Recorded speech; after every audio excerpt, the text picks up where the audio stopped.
Hello, everyone, and welcome to another edition of the Best of Pedalshift. This week, we'll revisit one of my favorite conversations with Regina Yan and her involvement and adventures with the East Coast Greenway. We'll be back with all new episodes next week. Hope you enjoy. Without further ado, I want to introduce you to Regina Yan. She is a UX designer, that's user experience, kids, and an artist based in Washington, D.C. Yes, in D.C. She grew up in Kansas and was a very indoorsy child, but fell in love with the outdoors after going to school in New Hampshire. When the pandemic hit, she got into cycling and immediately fell in love with the way biking expanded her world. So much so that in the fall of 2021, on a whim, Regina decided to try biking the East Coast Greenway from Maine to Key West, Florida, completing the 3,000-mile trip in an intensely compact 29 days. It's amazing. Experiencing all the ups and downs of bike touring lifestyle. Without further ado, here is Regina.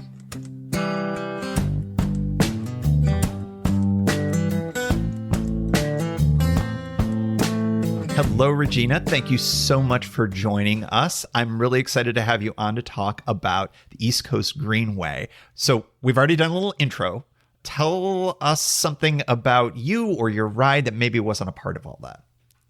Yeah, thanks for having me, Tim. I'm really excited about being on my first podcast. I am, like you probably mentioned already, I am a bike commuter turned bike hacker, bike tourer, not really sure exactly what I would consider myself. But yeah, I rode the East Coast Greenway in 29 days and found out all the exciting things that happen when you try to ride 140 miles with 3 pounds of water on your back. So lots of fun stories to tell. Totally. And I want to make sure everybody knows, and I'm sure I mentioned it, that the video is there for folks to see the kind of cool compressed storytelling version of all that. And that's how I ended up discovering you and wanting very much to have you on the show. Okay, I want to start off by talking about bike packing versus bike touring, because I struggle with labels. I reject labels in some ways, but it feels like that you're like in this in-between space. Tell me more about what you think about that. Yeah, absolutely. I remember when I was doing initial research into bike packing and bike touring, and it seemed to me the biggest difference was the bike setup. It seemed like bike packers typically carry things less in panniers and more attached to their, like, minimally attached, or there's something behind your seat, or there's like saddlebags and everything that's like as minimally put together as possible. And then bike tours carry a lot more things. But consider myself somewhere in the middle because I had a pretty light setup, but still carried around panniers and stayed in hotels when I absolutely needed to. Yeah, I feel like the hybrid is a cool model, especially if you're doing a mix of pavement and trails. And yeah, and panniers can be helpful. Yeah. I do a little of both. I do the frame bags and I do panniers as well. But I also know that I think sometimes the bike packing purists would absolutely reject me saying anything I do is bike packing. So I'm cool with that too. I get that. Me too. So you had a month to do a trip and you chose the East Coast Greenway. What made you choose the East Coast Greenway for your very aggressive, very completist take on a tour? Yeah. So my personality is very intense when it comes to goals. When I decide I want to do something, I'm going to do the whole thing. And when I want to try something, I don't just dip my toes in. I dive in head first and then see whether I crash and hit the bottom or if it's a great time.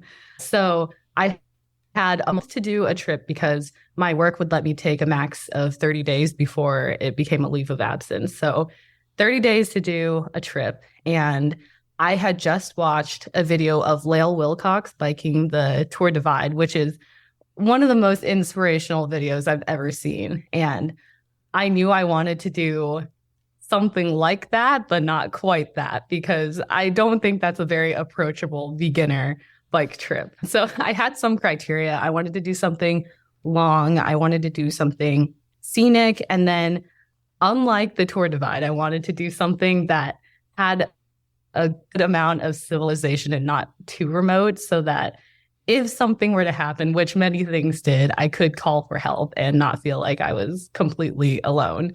So My boyfriend had ridden a portion of the East Coast Greenway. He rode from New York to DC, and he suggested that as something that would be a very reasonable challenge. And I'd say everything really clicked into place after that. I have lots of friends on the East Coast because I went to school there, and I lived in the DC area just like you. And that is a really nice middle point between Maine and Florida. So if I were way behind schedule, I could just stop there and call it a great partway finish trip.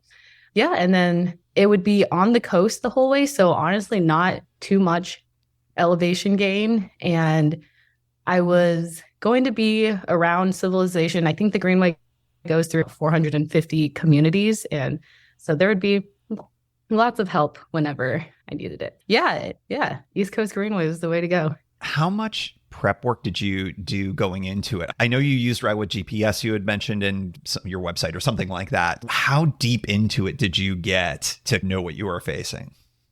Yeah. I think I'm a bit of a planner. So I started out first using the Greenway's map tool. I think if you go to greenway.org, you can find their pretty comprehensive map tool that shows all like the entire route with notices about road closures or anything hazardous to keep an eye out for. So I started out with that, and then I mapped the entire route on Ride with GPS so that I would have something guiding me as I was biking. And on parts that I was nervous about, I went on Google Maps and just clicked through Street View the entire way through so that I would have this idea of what the roads look like. You and I are exactly the same. This is a planner podcast, and you use Google Earth and Google Maps to do that. Also, this is a Wilcox Appreciation podcast as well. So you are definitely in the right place. So the thing that triggered all of this was what you described as a quarter life crisis, which I think is fascinating. And I definitely went through something like that, but didn't have a name for it. So I appreciate that there's a name for it. Did the ride help that, or did it prompt more introspection about where you're at? I'm curious whether it was ultimately successful or not in that. Yeah, totally. So I was 24, almost 25 when I did the bike trip. And so that's why I called it a quarter life crisis. And looking back now, I think I thought I was getting so old, but of course anybody will be like, no, you're only 25. That's not very old at all. But I was at this stage in my life where I had worked for a few years. I graduated school, but I had no idea what I wanted my life to look like in the next 5 years or the next 10 years. And I didn't really know what I was working towards professionally, personally, interpersonally. Yeah, basically, I think I was just in a place in my life where I was working, but I didn't know where I wanted to go. So I don't know if my bike trip really answered any of those questions, but when you're bike touring or riding your bike for, I think it was for me like 10 to 12 hours a day, that's a lot of time alone, especially when, like you do many solo trips. And this for me was a solo trip. There wasn't too much time for like critical thinking because I'm paying attention to what's going on around me and enjoying the scenery and everything. But I think I learned a lot about myself and what makes me tick and what makes me feel comfortable. I'm already quite introverted, so I was really excited to just be alone all day. But I think I learned how much I can accomplish when I'm put in scenarios that I never would have imagined myself in. I think we're always more capable than we think we are, but that doesn't really come out until we're placed in those scenarios. And then that's when you transform into your most capable self. So anyways, the bike trip made me realize who I am, what makes me work, and that I am capable of doing, answering all these unknown questions when they come. And it's important to just take things one step or one pedal at a time. Exactly. So I think it was less of an answering your quarter life crisis and more being introspective and sure of myself. I'm a terrible meditator, and the only place where I can approach what I think is good meditation is when I'm on the bike and alone in my thoughts on a long ride. Totally. So that totally jives. So one thing I really appreciate about your film perhaps the most is that it did a great job of showing the lows as much as the highs. Sometimes when I look back on my tours, I look back on them as more of a type 2 fun, which I think we all kind of experience on these types of things. How do you assess your lows now? And does anyone really stand out that maybe you reassess now compared to what it was like in the moment?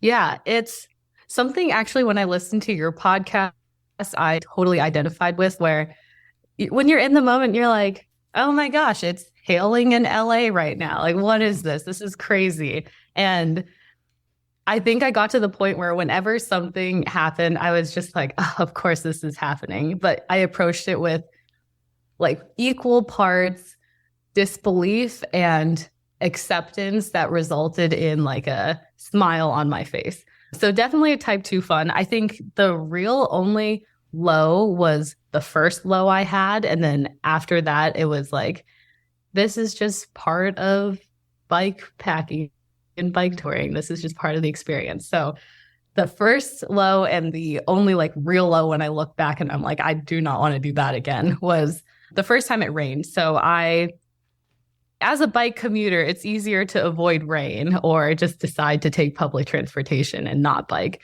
But for me, I couldn't take any break days because of my aggressive schedule. And when it rained, I was still biking. So first day was just outside of Boston. It started drizzling early. I tried to start so early so that I would miss the rain. I started biking at 3:30 or 4 in the morning, but still hit like pretty hard downpour. And then my brakes stopped working. I think I ran over a hole or something happened, but then my brakes, which are these hydraulic brakes that I did not know how to adjust. And I still I don't know if anybody carries the right equipment to fix hydraulic brakes when they are doing long biking trips, but my brakes stopped working. There was really nothing I could do about it. I rolled into a fast food chain and loitered for long enough that they kicked me out, and I was crying. There were no Ubers to pick me up because it was just remote enough outside of Boston that there were no Ubers or Lyfts in the area. I ended up having to walk my bike 20 miles to the nearest bike shop. And I wasn't walking the whole time. It'd be walk up the hills and then slowly roll down wherever it was safe to roll down. But I think that was the really only actually low day. And then everything else, there was a day it was raining in Wilmington in the Carolinas. And it was raining so hard that whenever the cars passed by me and they knew this was happening, so they gave me as much space as possible. But whenever they drove past me, their wheels would spray so much water over me that it was dumping a bucket each time. And it got to the point where I was just I don't even need my rain jacket anymore. We're just going to embrace this wet, and then we'll dry off with one of those hand dryers later. But there is a point where you can't get any more wet and you may as well just cycle through it. That's what I had. I've had that more times than I can count. Absolutely. So I think the brake thing was one of the bigger mechanicals, at least that I am aware of. I think you had at least one other, if memory serves.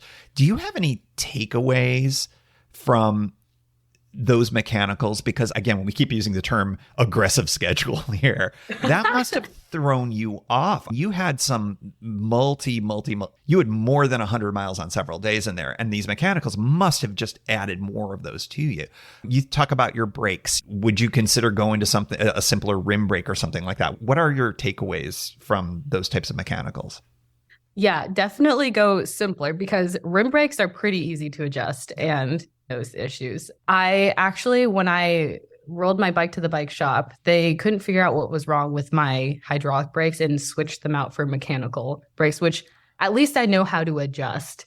I think for any future trip, I sure hope everybody approaches bike touring with more knowledge than I had. I could do two things. I could tighten and loosen things, and I could fix a flat. And the second half of the trip, I encountered enough flat tires that I could, from getting off the bike to getting back on the bike, I could fix the flat in 15 minutes.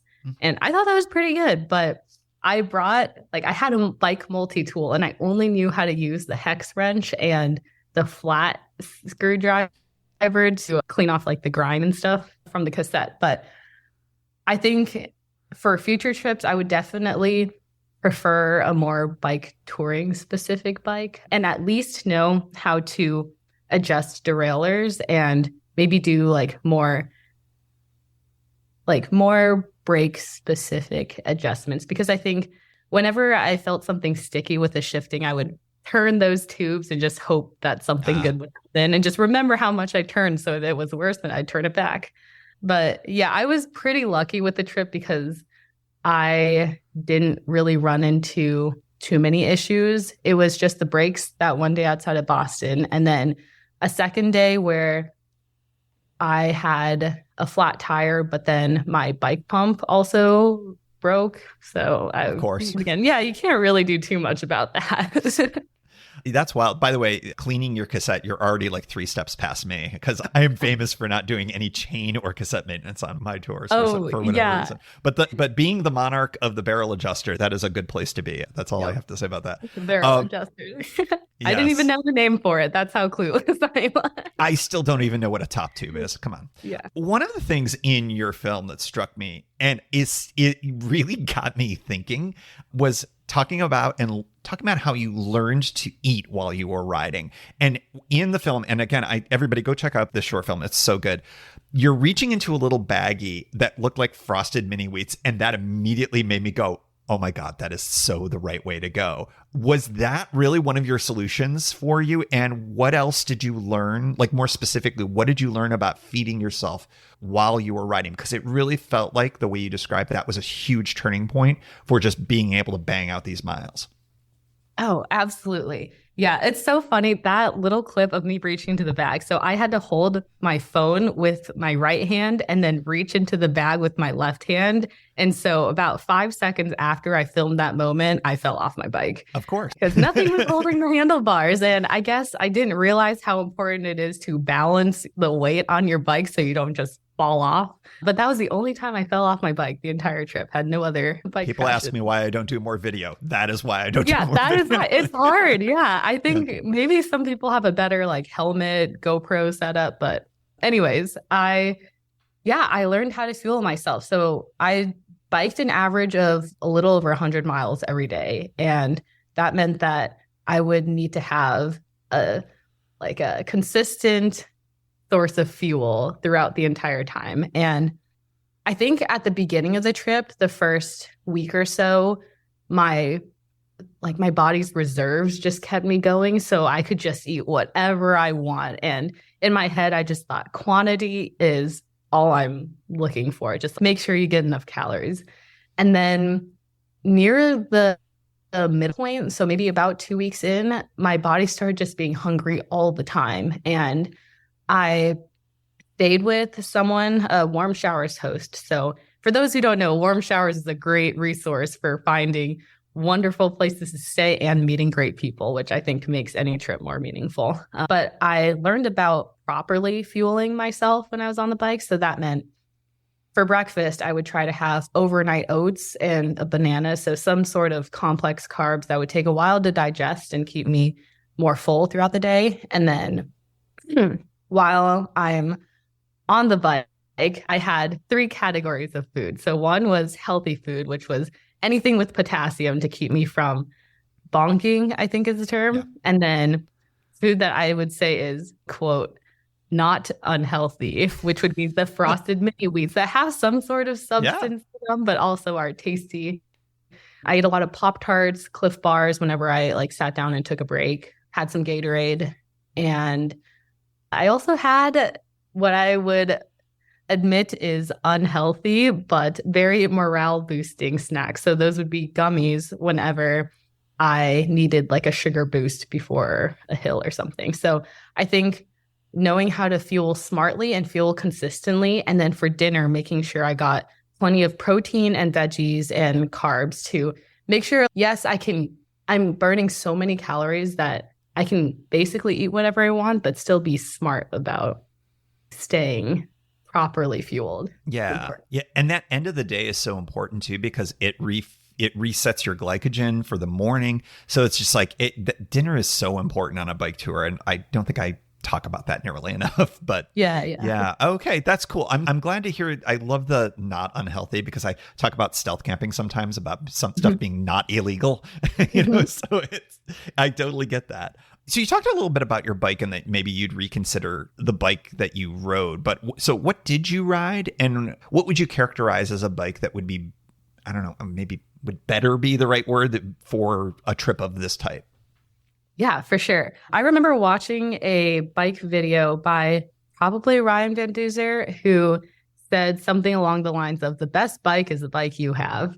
And my bike was a Fuji Sportif sport bike. It's not like a gravel bike or a bike touring bike, but its frame is geared towards endurance biking. It's more of a comfortable ride. It's not like an aggressive, fast road bike. The geometry is more comfortable. I don't really know the right terms to describe this. Like a cyclocross the front bike or higher something? up. Yeah, like that. Yeah. So this is the first road bike I've ever owned, and the only one I've ever owned. I still ride the same bike. It's still going strong, which probably speaks a lot to how well it's built. So I can't really complain, but I do know that I was lucky in purchasing this bike, that it had a pretty favorable gear ratio for climbing hills, which I didn't know at the time. But when my gears, I had to change out the cassette after the trip, and the only ones available were ones that were in narrower range, probably more suited for just like fast road biking. And hills are so much harder now. So I think if I will certainly do another longer bike trip in the future, but I would probably either switch out the cassette or use a proper bike touring bike. That's smart. Yeah. I did my first tour on a narrow range gear set and was just wondering why I was struggling so bad. And the mechanic on that organized tour was just like, my dude, this is not a good set for you. Yeah. I want to hit two things, but the first thing I want to do is, it sounds like you're interested in doing another tour at some point. Do you have one in mind? And are you looking at something as big and dynamic as that? Or are you looking at maybe like a smaller ride? We have the C&O in our backyard, I'm here to say. Oh, yes, absolutely. I've done maybe 40, 50 miles of this C&O, but the C&O Gap Trail from here in DC to Pittsburgh is something that's definitely on my US bucket list. I think the ultimate goal is get good enough at gravel riding that I can do the Tour Divide. There are a few other trips. Like, I think the East Coast Greenway, seeing this huge slice of the US, like in Maine, you get the pine trees, and then all the way down to Florida, you get the palm trees. And in Maine, you get the Maine lobster roll, and then Florida, you get the Key West lobster roll. And seeing all like the different cultures and different landscapes between these two extremes of the US East, that made me realize that, hey, it'd be really cool to do cross country from DC to California or Oregon. I think there's already a couple of like pretty well built out systems for that. I do have a kind of crazy idea that I am considering. If I go abroad, I would love to do the Tour de France and follow one of the women's routes. They've started like reinstating the Tour de France Femme, which is like the women's version. And I would love to bike that very slowly, and